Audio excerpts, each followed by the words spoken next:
Hi, everyone, and welcome into episode 1 of Sport Oregon Voices. My name is Sasha Spencer-Atwood, and I'm joined by two of my wonderful colleagues down here at the epicenter, right, guys? World Championships Oregon22 headquarters in Eugene, Oregon. I would ask how you guys are doing right now, but I think I could probably answer that for all of us. Yeah. I'm feeling you.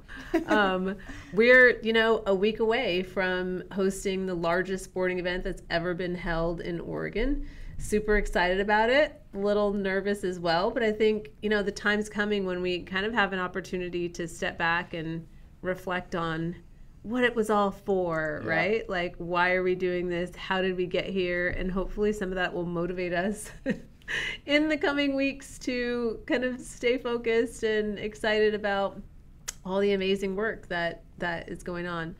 Alex, I think when, I started working on this project in 2013, someone just reminded me at the foundation luncheon I went to the other day for University of Oregon Foundation, and it seems like a long time ago, but it's amazing how much work has been done. And I can tell you that the piece of this, with all of the kind of planning and preparation, facilities and things like that I think is going to be be the most impactful and leave the most impressive legacy, is the work that you're doing around, all of the youth engagement. So introduce yourself and just tell us a little bit about the work that you're doing. Well, thank you, Sasha. Those are big shoes to fill. I hope all of the event is impactful in many different ways for many different people. But yeah, I'm really excited to see everything coming to life and feel pretty good about what we've been able to accomplish. So yeah, to answer your prompt there a little bit about what I've been doing, specifically my project within the project was to plan, scope, and execute a youth engagement program, some way to really create touch points to the World Athletics Championships Oregon22 for a variety of people, whether they are existing track fans or not. So when I first started back in July, a lot of what I was doing was focusing on bringing to life the concept of making tracks, which essentially is a curriculum we created with input from local educators about the World Athletics Championships, about the sport of track and field, and really about how interesting and exciting this moment in history is for the U.S., for Oregon, and for Lane County and Eugene. Coming up with ideas, writing lesson plans, figuring out how to fit all these things together, figuring out, from my perspective, from educators' perspectives, from kids' perspectives, what would you really want to know about this experience if you had no background about what we're doing, and you're not coming into it as a track fan already. So, we had a lot of fun with that. Phase of the project, we built the Making Tracks website, which essentially features a digital activity library designed for teachers, organizational leaders that are working with youth, such as summer camp programs, and even families and parents to go and search for activities, resources, lesson plans that are all themed around the event. But we really tried to look at it from a broader lens of just focusing on the sport of track and field. There's a lot of introduction and kind of ways to explore the sport and the fundamental skills of the sport, but it's really much broader than that. We decided on 5 content categories, 5 tracks within Making Tracks that we sort of built this curriculum around, and those range from global explorations to career exploration to STEM, really trying to show the community and the state and the world that no matter what your focus area is as an educator, what your passion is as a kid, there's a way to make this event relevant to our lives, to talk about it, to start a conversation, and to celebrate that it's happening. Because for most of us, maybe all of us, it's a once-in-a-lifetime thing. So we got to celebrate that. We got to embrace that. And like you said earlier, we have to, even though there's still lots of things to stress about in the home stretch here, we have to kind of look back at at what we achieved and celebrate that. Perspective is key, huh? Yeah, definitely. Now, AJ, as Alex was talking about the youth that she targets and their families, what's going through my head is those are all your people, right? Like in one form or another, those are the people that you are responsible for looking after and engaging and enhancing the experience as spectators. Yes, and I'm so grateful to Alex for creating all the touch points up to now. So yes, and kind of my role as fan experience director is trying to find ways to engage and enhance the experience for all of those kind of enjoying with the sport, whether they're engaging on our website and finding out, more about it, if they want to buy tickets, how the youth can really enjoy, and then, and everything you're doing to build the excitement for those youth and community groups and families to get to the venue. We think about a lot of their journey, and there's quite a few different fan journeys on their route to getting to the championships next week, which is kind of wild. Well, I think that your route to getting to the championships is one that is interesting and intriguing to me. You're one of, it's the way that our staff has come together. Like, not everyone comes from the events world, but you're one of my people who do also come from the events world, but you're also local, right? You're local to this area. And so you came back from New Orleans to lend your expertise to what we're doing here.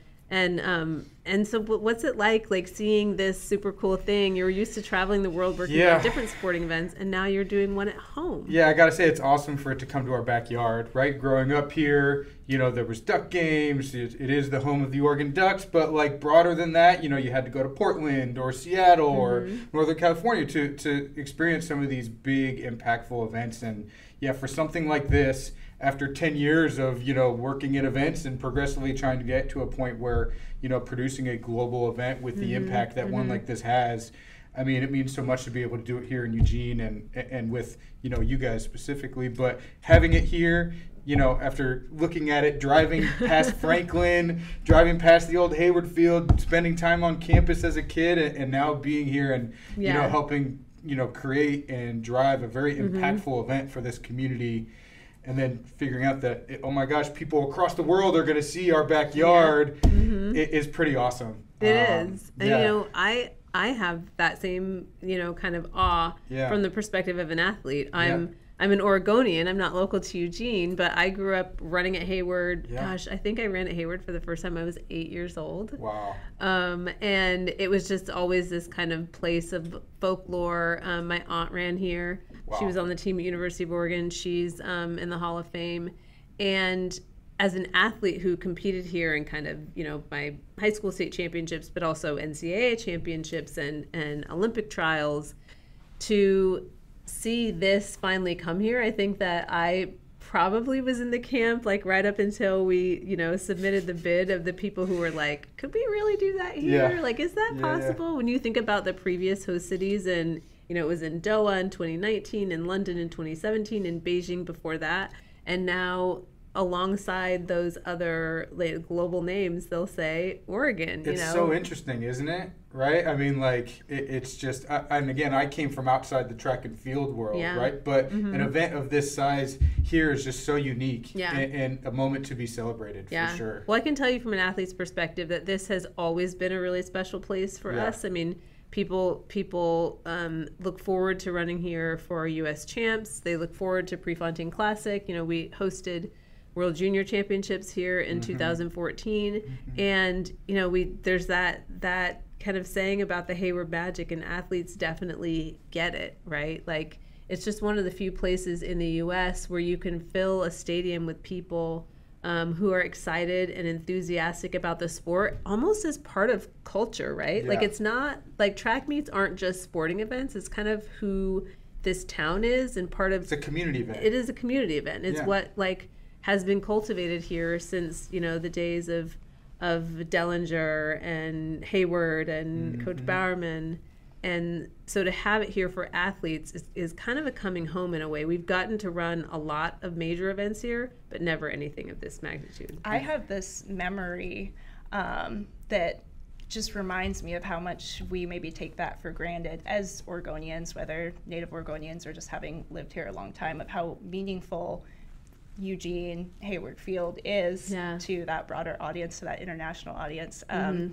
I had a memory when writing a piece for the Marcoms team earlier this year of my great-grandfather in Finland. My family is Finnish. We would go back for the summer holidays every few years to spend time with my grandparents and my great-grandparents. And my great-grandfather ran track and field all the way through his master's years and competed internationally. And he always told the story to us of the only time he ever came to the United States was to run at the World Masters in the 80s in Eugene, Oregon at Hayward Field. And he gets points for effort there. Yeah. He had this world map in his wall in sort of the room where he kept all of his medals and trophies and whatnot, and would put the pins and the countries of all the places they had gone. And Eugene, Oregon was on there with all the other world majors and, major Olympic host cities and whatnot. So, it's so interesting and special to realize that this really is a special space for the sport of track and field, not just here, but beyond. And we get to kind of remind the world of that and welcome the world here. And how awesome for all those runners and athletes to actually understand it now, right? Hearing about it, the lore and the conversations and the stories, and then they're going to run here in Eugene and Hayward Field and then take those back, right? Yeah. The legacy of that is just incredible.